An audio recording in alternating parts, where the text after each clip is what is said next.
আপনারা বিতর্কিত প্রশ্ন দিচ্ছেন, অনেক খালি নাম উল্লেখ করছেন না, একই তারিখে কালাইহাটাতে বাহাস হবে বাশার বিন হায়াত আলীর সাথে। বাহাস কি হবে? লাইট ক্যামেরা অ্যাকশন নিয়ে যাব তার সাথে দেখা করতে। সে একটা খবর পায়, ভয় পাইছে অনেক। কথাকে বুঝতে পারছেন কিনা? কারণ ফতোয়া যখন জাহালাতের চরম পর্যায়ে যাবে, এই জাহেলগুলাকে ঠান্ডা করতে বলছে। আমাকে জমিয়তে আহলে হাদিসের প্রধান সভাপতি বলেছে, কানটা মলে দেওয়ার জন্য এই বেয়াদবগুলারে, কানটা মলে দেওয়ার জন্য এই বেয়াদবগুলারে, কানটা মলে দেওয়ার জন্য এই বেয়াদবগুলারে। কি দেওয়ার জন্য? সমাজটা শেষ করে ফেললো। কি দেওয়ার জন্য? সমাজটা শেষ করে ফেললো। একজন বক্তার, আমার মতো একজন বক্তার মিথ্যুক হওয়ার জন্য এতটুকু যথেষ্ট। শরীয়তের কোনো কথা বলে দিল তদন্ত না করে আর কণ্ঠস্বরে বক্তব্য চলবে না। বক্তব্যের সুন্নাত। 1 মিনিট, এই ছেলে, এই যা খাতাবা, যখন আল্লাহ রাসূল বক্তব্য দিতেন, অহমারা তাই না হু, 2 চোখ লাল হয়ে যেত, অস্তাদা গাজাবু, তার রাগ বেশি হয়ে যেত, আলা সৌতহু, তার কণ্ঠ উঁচু হয়ে যেত, কান মনে জোরে যায় যেন তিনি সৈন্য দলকে ধমক দেখাচ্ছেন, এই করো সেই করো। এটা ছিল বক্তব্যের গতি। একবারে পরিবেশ ঠান্ডা, যেখান দিয়ে যাবে ছিঁড়ে ছিঁড়ে চলে যাবে, যাতে করে কথা আপনার মনে থাকে রাসূলের মুখের কথা। এটাই ছিল বক্তৃতার সুন্নাত। সব কিছু উল্টে গেল হুজুরের বক্তব্য শুনলে। তাই তো বলেছি, দেশের আলেম ওলামার বক্তব্য শুনলে মনে পড়ে পুঁথির গানের কথা। পুঁথির গানের কথা মানে, আমরা চাঁপাই নবাবগঞ্জের মানুষ গরমের দিনে বাড়ির খুলিতে চত্বরে পুঁথির বই পড়তো। পুঁথির বইটা ছিল এরকম: 6 মাসের রাস্তা মর্দ 6 দিনে গেল, ঘোড়ায় চড়িয়া মর্দ হাঁটিয়া চলিল। 6 মাসের রাস্তা মর্দ 6 দিনে গেল, ঘোড়ায় চড়িয়া মর্দ হাঁটিয়া চলিল। ফাতেমা কান্দিয়া কয়, আজ বুঝি হুসাইন কারবালাতে শহীদ হয়। ফাতেমা কান্দিয়া কয়, আজ বুঝি হুসাইন কারবালাতে শহীদ হয়। যেই দিন হুসাইন ইরাকের মাটিতে কারবালার মাঠে শহীদ হন, তার 49 বছর আগে ফাতেমা মারা গেছে। কতদিন আগে? 49 বছর আগে। তাহলে আজকে এটা ধর্ম হতে পারে কি করে? 1 মিনিট, শেষে চলে এসেছে। এটা বগুড়া। বগুড়াতে একটা জায়গা আছে নগর মাদ্রাসা। নগর মাদ্রাসাতে একজন বক্তব্য দিচ্ছে, এভাবে বলছে, আব্দুল কাদের জিলানীর বাড়িতে তখন ওর জন্ম হয়নি, একজন ভিক্ষুক এসেছে ভিক্ষা করতে, তার মা ভিক্ষা নিয়ে যে দিয়েছে। তখন ওই ভিক্ষুক তার মাকে দেখে আকৃষ্ট হয়েছে। তখন আব্দুল কাদের জিলানী মায়ের পেট থেকে এটা খারাপ মনে করে ও বাঘের আকৃতিতে বের হয়ে ফকিরকে হত্যা করেছে। তো এখন যদি জনগণ কেউ লাভ দিয়ে উঠে বলতো, জি জনাব, আপনার কথা বুঝেছি, আব্দুল কাদের জিলানী রাহিমাহুল্লাহ মায়ের পেট থেকে বাঘের আকৃতিতে বের হলেন, ফকিরকে হত্যা করলেন, এখন মায়ের পেটে গেলেন কিভাবে? এটা হলে হতো।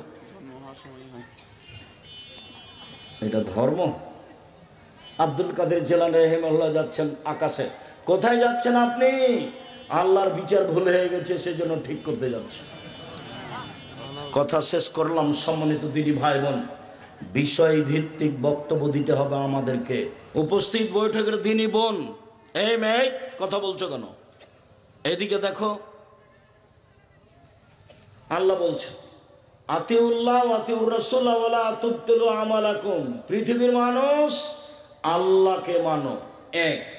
2, পৃথিবীর মানুষ নবীকে মানো। 3, পৃথিবীর মানুষ তোমরা তোমাদের আমলকে বাতিল করো না। 3 নম্বর বাক্যের সাথে আগের 2টা বাক্যের মিল নেই। আবার বুঝাই। 1, পৃথিবীর মানুষ আল্লাহকে মানো, আল্লাহ বলছেন। পৃথিবীর মানুষ নবীকে মানো। 3 নম্বর বাক্য যদি এমন হতো তাহলে ভালো হতো, তাহলে তোমরা জান্নাত পাবা। তাহলে মিল ছিল। 1, আল্লাহকে মানো। 2, নবীকে মানো। 3, তাহলে জান্নাত পাবা। এটাতে মিল হচ্ছে না কথাটা? কিন্তু আল্লাহ এভাবে বললেন না। 1, আল্লাহকে মানো। 2, নবীকে মানো। 3, তোমাদের আমল বাতিল করো না। বলেন তো শেষের বাক্যের সাথে আগের 2টার কি মিল হলো? মিল হয়নি। তো কি কথা তাহলে? 1, আল্লাহকে মানো মানে শিরক করো না। শিরক করলে 3 নাম্বার। আমল বাতিল হবেই। 2, নবীকে মানো মানে বেদাত করো না। বিদাত করলে আমল বাতিল হবেই। হুজুর যত বড়ই হোক, পাগড়ি যত বড়ই হোক, জুব্বা যত বড়ই হোক, বিচার মাঠে রেহাই হবে না। কবি নজরুল ইসলাম বলেছেন, মসজিদের পাশে কবর দিও ভাই, তাহলে এই গুনাহগার গোরাজাব হতে পাইবে রেহাই। যদি তাই হয় তাহলে মানুষ মরার সময়তে বলবে ছেলেকে, বেটা একটা মসজিদ তৈরি করো বেটা, আমাকে সেখানে কবর দিও। আমি বলেছি মসজিদের পাশে কেন? যদি আপনার বাপের কবরটা কাবা ঘরের নিচে হয় তবুও হবে না। বিচারের মাঠে বিচার আমল দিয়েই হবে। কি দিয়ে বিচার হবে? আমল দিয়েই হবে। আমি মানহানি করিনি ঠাকুরের। ঠাকুর বলেছে ও কালিমা তোমার আকাশ, ও কালিমা তোমার বাতাস। তখন আমি বলেছি তোর বাপের আকাশ। ঠাকুর এই কথা বলতে পারে, আমি তো এই কথা বলতে পারি না। আমি বলি না, আমার ছেলে বলে না, আমার মেয়ে বলে না, আমার পরিবার বলে না, মুখ দিয়ে উচ্চারণ করি না। ঠাকুর বলতে পারে ও কালিমা তোমার আকাশ, ও কালিমা তোমার বাতাস, ও মা তোমার আকাশ, ও মা তোমার বাতাস। মাকে মাকে একটু পড়াশোনা করো, একটু হিসাব নিকাশ হয় না? আমি তো বহুদিন থেকে বলে আসছি, আমার জানা অনুপাতে 71 সাল থেকে এখন পর্যন্ত কোনো শিক্ষিত মানুষ শিক্ষামন্ত্রী হয়নি। ঠাকুর বললো ও কালিমা তোমার আকাশ তোমার বাতাস, আর আমার ছেলে মেয়ে দিন রাত বলবো ও কালিমা তোমার আকাশ তোমার বাতাস। এ হতে পারে না। আমি তখন বলেছি তোর বাপের আকাশ। তো 5,000 কোটি টাকার মামলা হলো সিলেটে। আমি ঠাকুরের নিন্দা করেছি। জজ আমাকে বলছে, আব্দুর রাজ্জাক সাহেব আপনি কি পিস টিভির আলোচক? আমি বললাম জি হ্যাঁ। তখন জজ বলছে আপনার মামলাটা খারিজ করে দিলাম। সম্মানিত দিনী ভাই বোন, আমি যে কোনটা আপনাকে বুঝাই, কেন যে সব এরকম হয়ে গেল। আলেম ওলামা যদি একটু চিন্তা ভাবনা করতো তাহলে তো একটা হতো। আল্লাহকে মানো মানে শিরক করো না। আর বগুড়াতে কাছাকাছি শিরক অনেক, তবে চট্টগ্রাম, বরিশাল, সিলেট, নোয়াখালী, কুমিল্লা শিরক দিয়ে ঢাকা আছে। নবীকে মানো মানে বিদাত করো না।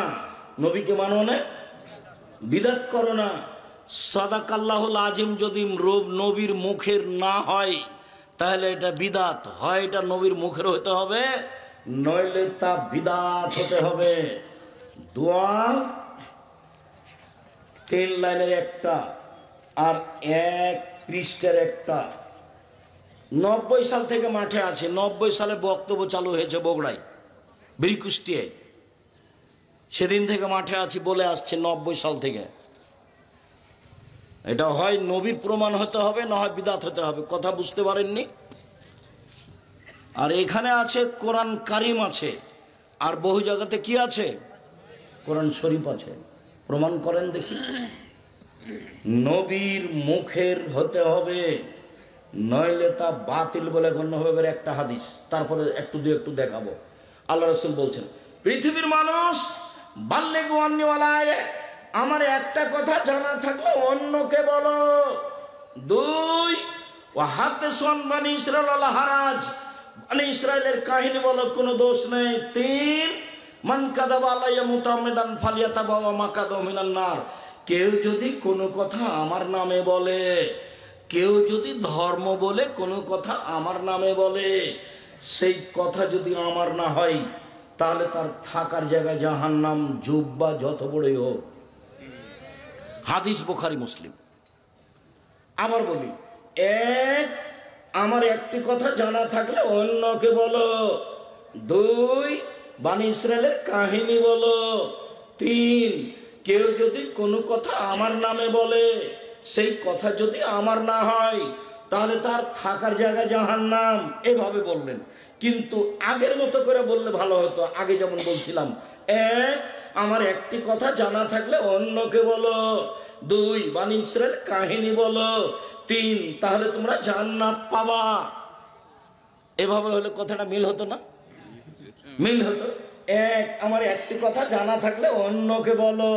একটা মানুষ আপনার সামনে বাম হাতে পানি খাচ্ছে, তখন আপনার কথা জানা, এই ছি ছি ছি ছি ছি ছি, বাম হাতে শয়তান খায়, ভাই ডান হাতে ধরেন, ডান হাতে ধরেন। এই যে আমার একটা কথা জানা আছে বলে দিলা, এই যে একটা কথা জানা আছে বলে দিলে, এটা বলে দিবা, ভয় না, তবে সুলিও হবে না, ফাঁসিও হবে না। ও বলতে পারে, আরে ছাড়েন, ডান হাত আল্লাহর দেওয়া, বাম হাত আল্লাহর দেওয়া, আপনি অত কথা ছাড় বলেন তো, সব হাদিস তুলে রাখেন, খাচ্ছি খাচ্ছি, এটাকে বলতে পারে। আপনার সুলিও হবে না, আপনার ফাঁসিও হবে না, আপনি বলেন। আল্লাহ নবী বলছে, মানে একটা কথা জানা থাকলে অন্যকে বলো, আপনি বলেন। আল্লাহ নবী বলছেন, বানি ইসরায়েলের কাহিনী বলো, কোনো দোষ নেই, মানে সত্য কাহিনী বলো। যেমন 1 মিনিট, হাজার হাজার বছর আগেকার একটা কাহিনী। একটা লোকের কাছে জমি কিনে নিয়েছে, জমি কিনে চাষ শুরু করতে একটা স্বর্ণের পাতিল পেয়েছে। তখন জমি ক্রেতা স্বর্ণের পাতিল নিয়ে বিক্রেতার কাছে গেছে, গিয়ে বলছে,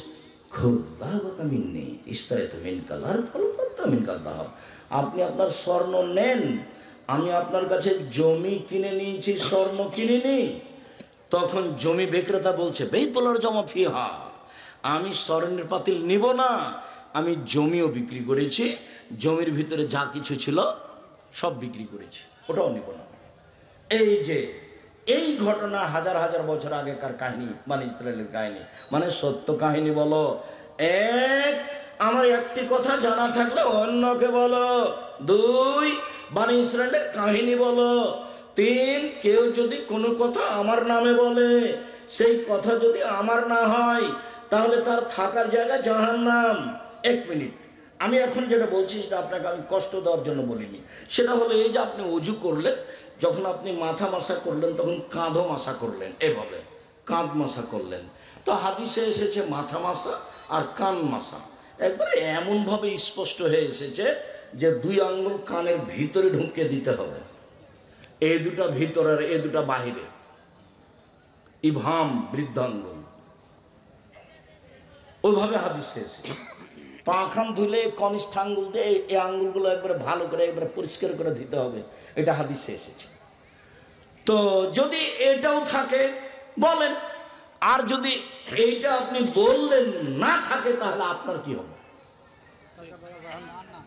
এই কথাটা আপনাকে আমি মনে রাখার জন্য বলছি। এইটা দিয়ে নয় সব জায়গাতে, এইটা দিয়ে নয় সব জায়গাতে। এইখানে তো আপনাকে আমি কোরআন মাজিদের ঘটনা দেখালাম, আমি একটা আপনাকে কাহিনী দেখাই। বইটার নাম মুকসিদুল মোমিনিন, সবাই জানেন। ওখানে একটা হেডলাইন আছে, অবিবাহিত ছেলে মেয়ের পড়া নিষেধ। তো কি রে, এই হেডলাইন যে দেখে সেই পড়ে, যে দেখে সেই পড়ে। আমিও পড়েছি, তো আমি যখন পড়েছি তখন আমি বিবাহ করেছি। তো এখন লেখা আছে, ওখানে অনেক কথা আছে, লেখা আছে, ভরা পেটে স্ত্রী মিলন হলে ছেলে ভ্যাং চায়, সফরের পূর্বে স্ত্রী মিলন হলে ছেলে টেরা হয়, চন্দ্র সূর্য গ্রহণের সময় স্ত্রী মিলন হলে ছেলে কানা হয়। এইভাবে কথাগুলি উল্লেখ করা আছে। আল্লাহর কসম, শুরু থেকে নিয়ে শেষ পর্যন্ত একটা বাক্য সত্য নয়, বরং সরাসরি কোরআনের উল্টা। কোরআনে আল্লাহ বলছেন, নিসাউকুম হারসুল্লাকুম ফাতু হারসাকুম, পৃথিবীর মানুষ তোমাদের স্ত্রী তোমাদের জমি, পৃথিবীর মানুষ তোমাদের স্ত্রী তোমাদের জমি, তোমাদের ক্ষেত, তোমরা তোমাদের খেতে আসো তোমাদের ইচ্ছে মতো, সকালেই কি, বিকালেই কি, দুপুরেই কি, ভরা পেটেই কি, সফরের পূর্বেই কি, চন্দ্রগ্রহণ লাগলেই কি আর না লাগলেই কি, এ কথা আল্লাহ বলে, আর এটা মানুষও বলে। অথচ পুরো আলোচনাটা শিরক, পুরো আলোচনাটা শিরক। একবারে দেশ, যদি আপনি শিরক বেদাত দেখেন তাহলে মনে হবে যে এটা বিপদ সীমার উপর দিয়ে চলছে। আল্লাহ নবী বলছে, লোকটা মরে মরে জান যায় যায়, লোকটা মরে মরে জান যায় যায়। হাদিসে এসেছে, আল্লাহ রাসূল বলছেন, মুসলিম, ওর পাশে বলো লা ইলাহা ইল্লাল্লাহ, মাঝে মধ্যে পাশে বলো লা ইলাহা ইল্লাল্লাহ। কেন? মান কানা আখির কালামে লা ইলাহা ফাদাখালাল জান্নাহ, মানুষের শেষ বাক্যটা যদি লা ইলাহা ইল্লাল্লাহ হয় তাহলে জান্নাতে চলে গেছে। এইটা না হয়ে কোরআন মাজিদ পড়া হচ্ছে তার পাশে, অথচ তার পাশে কোরআন মাজিদ পড়তে হবে এরকম কোনো হাদিস নাই। সূরা ইয়াসিন পড়ার প্রমাণে হাদিসটি জাল, আর এটা হাদিস মুসলিম। আল্লাহ নবী বলছেন, পৃথিবীর মানুষটা মরে মরে যায় যায়, তার পাশে বলো লা ইলাহা ইল্লাল্লাহ, বলো মাঝে মধ্যে লা ইলাহা ইল্লাল্লাহ, সেও যদি কোনো ফাঁকে বলে ফেলে লা ইলাহা ইল্লাল্লাহ, তাহলে সে কোথায় চলে গেছে? জান্নাতে চলে গেছে। রাসূলের মুখের ভাষা আপনি জোর করে বললেই হবে? ধর্ম কি পাগল হয়ে গেছে? ধর্ম একজনের কথা দিয়ে চলে, যার নাম মোহাম্মদ সাল্লাল্লাহু আলাইহি সাল্লাম। ওমর যত শক্তিশালী ইমানদার হোক না কেন, ওমর রাস্তা দিয়ে হাঁটলে ওই রাস্তা দিয়ে শয়তান হাঁটতো না। হাদিস বুখারী মুসলিম। ওমর রাদিয়াল্লাহু তাআলা যদি কোনো কথা বলেন, সেই কথা যদি নবীর না হয় তাহলে তা বাতিল বলে গণ্য হবে, ওমর যত শক্তিশালী ইমানদার হোক না কেন। পীর সাহেব তো বহু দূরের কথা, বুজুর্গানের দিন তো বহু দূরের কথা। আজকের আলোচনা নিয়ে আমি আর কিছু বললাম না, আপনারা কষ্ট পাবেন, আমি আপনাদের কষ্ট দিতে রাজি নই। তবে আপনি মনে রাখবেন, আল্লাহ রাসূল বলেছেন কাফা বিল মারে কাজবানি ও হাদ্দাসা বিকুল্লি সামিয়া।